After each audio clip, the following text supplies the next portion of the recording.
और चलिए गुरुग्राम के बाद अब बात हरिद्वार की कर लेते हैं। हरिद्वार के सुमन नगर में अवैध मजार पर आक्रोश देखा जा रहा है। हिंदू संगठनों ने अवैध मजार हटाने की मांग अब तेज कर दी है। पुनर्निवास की जमीन पर दरअसल ये मजार बनाई गई और करीब 10 बीघा सरकारी जमीन है जिस पर अवैध मजार बना दी गई है, दरगाह बना दी गई है।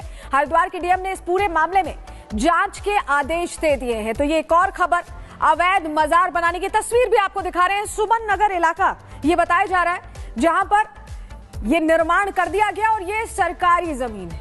आस्था के नाम पर कब्जे की ये कहानी हर जगह से लगभग सामने आती रहती है। अलग अलग जगहों से ये तस्वीरें हम आपको दिखाते हैं। और अब हरिद्वार की तस्वीरें, 10 बीघा सरकारी जमीन पर अवैध मजार खड़ी कर दी गई।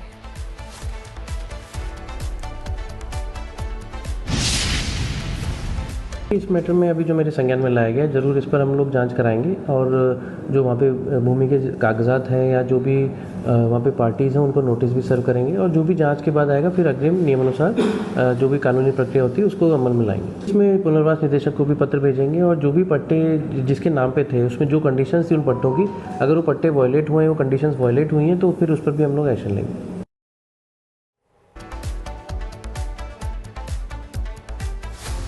तो तस्वीर एक बार फिर आपको दिखा रहे हैं। ये सरकारी जमीन है जिस पे दरगाह बना दी गई, मजार बना दी गई। 10 बीघा जमीन पर कब्जे का खेल ये सामने आया है। और स्वामी प्रबोधनंद गिरी महाराज हमारे साथ जुड़ रहे हैं, सीधे उनका हम रुख कर रहे हैं। स्वामी जी, बहुत स्वागत है आपका रिपब्लिक भारत पर। ये जो रातों रात मजार खड़ी की गई है, इसको लेकर क्या कहेंगे? ये आस्था के नाम पर कब्जे का जो सीन है कब तक चलता रहेगा? उत्तराखंड देवभूमि में जिहादियों का बढ़ता हुआ प्रकोप उत्तराखंड को कभी भी कश्मीर बना सकता है। आपके पास मेरी आवाज आ रही है? बिल्कुल आ रही है। आप अपनी बात मुखर होकर रखिए स्वामी जी। तो कश्मीर बनाने की जिहादियों की योजना है और उसी के अंतर्गत उन्होंने लव जिहाद, लैंड जिहाद, थूक जिहाद, मूत्र जिहाद किया हुआ है। और उत्तराखंड में बहुत बड़ी मात्रा में सरकारी और गैर सरकारी जमीनों पर 4 ईंटें रखी जाती हैं पहले, फिर मजार रख बना दी जाती है, फिर उसमें पूजा पाठ शुरू हो जाता है। उत्तराखंड के मुख्यमंत्री जी ने मजार हटाओ कार्यक्रम चलाया, लैंड जिहाद के खिलाफ कार्यक्रम चलाया, लेकिन वह कार्यक्रम अभी बहुत थोड़ा है। यह समझ लीजिए 100 में 10% मुश्किल से है।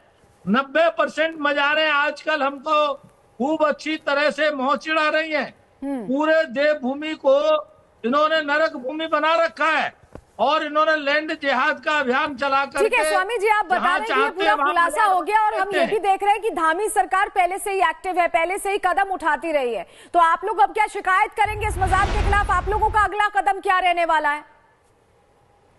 नहीं, हमने कई बार शिकायत की है और ये बात हुई है कि जिहादी इतने वो सक्रिय हो गए हैं, कभी वो लैंड जिहाद करते हैं तो कभी थूक जिहाद करते हैं और ये लैंड जिहाद के अंतर्गत ही ये सब काम किया जा रहा है, कब्जा किया जा रहा है। और आपको एक और बात बता दूं, देवभूमि के जो त्योहार हैं उन त्योहारों पर भी जिहाद चल रहा है। अभी कावड़ आ रही है और कावड़ लेने के लिए लाखों करोड़ों लोग आते हैं, तो कावड़ जिहाद भी इन्होंने घेर ली है। उत्तराखंड की देवभूमि के हरिद्वार में 8 किलोमीटर क्षेत्र में कोई भी जिहादी दिन में नहीं रह सकता, कोई भी इस्लाम का जिहादी व्यापार नहीं कर सकता।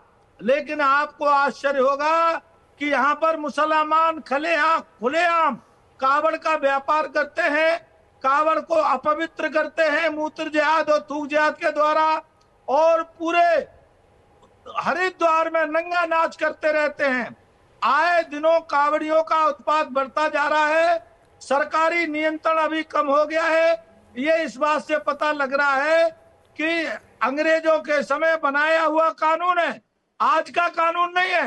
अंग्रेज कानून बना गए कि हर की पैड़ी से 8 किलोमीटर क्षेत्र में कोई भी गैर हिंदू प्रवेश नहीं करेगा और उसको कोई किसी को भी व्यापार करने का अधिकार नहीं है।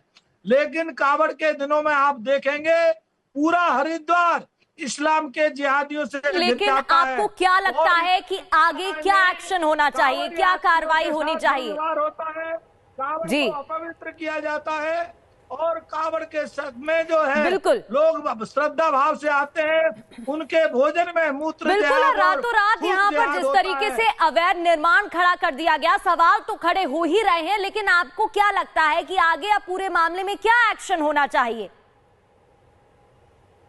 मेरा ये कहना है कि उत्तराखंड देवभूमि से एक एक जिहादी को निकाल के बाहर करना चाहिए और उसके खिलाफ कार्रवाई करनी चाहिए, क्योंकि जब तक एक एक जिहादी को उत्तराखंड देवभूमि से बाहर नहीं किया जाएगा तो तब तक देवभूमि की शांति नहीं लौटेगी। देवभूमि की मानवता खतरे में हो गई है, शांति खतरे में हो गई है। अगर देवभूमि की मानवता शांति को बचाना है तो एक स्वामी जी ये बताइए, इस मजार के बारे में क्या जानकारी अब तक मिली? हम आपके पास वापस लौटेंगे इस खबर पर और आपसे बात करेंगे, लेकिन हमारे साथ हमारे सहयोगी मनोज सीधे जुड़ रहे हैं, जरा उनसे डिटेल ले लेते हैं। मनोज, आप मजार के ठीक सामने ही खड़े हैं, जरा बताइए इसका निर्माण कब हुआ है, कितनी जमीन पर यह निर्माण होगा और क्या रातों रात ये निर्माण कर दिया गया?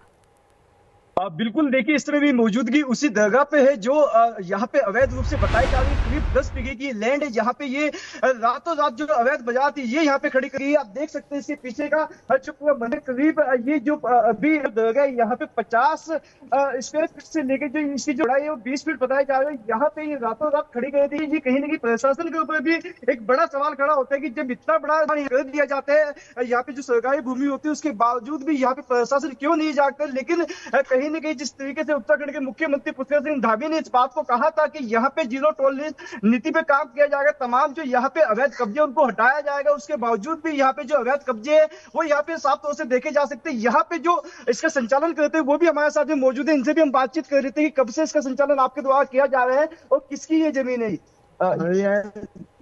पट्टों की जमीन है और ये 100 साल हो गए करीबन दरगाह को। यहाँ पे मेला भी लगता है, सब काम हो गया सारे 100 साल से, तो आज तक कुछ नहीं हुआ यहाँ। ये पट्टे की जमीन क्या दरगाह के नाम से पट्टा छोड़ा गया था या फिर किसी व्यक्ति के नाम से छोड़ा गया था? व्यक्ति के नाम से छोड़ा था सर। वो आदमी गया था मरा और वो उसके कागज डाल गए थे। तो ये बात आप मानते हैं कि अवैध कब्जा किया गया है? फिलहाल तो जो है ना वो पट्टों की जमीन है सर।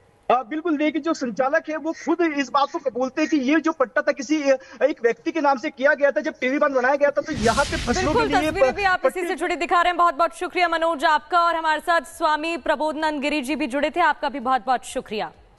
बढ़ते आगे। सावन शुरू होने से पहले पश्चिम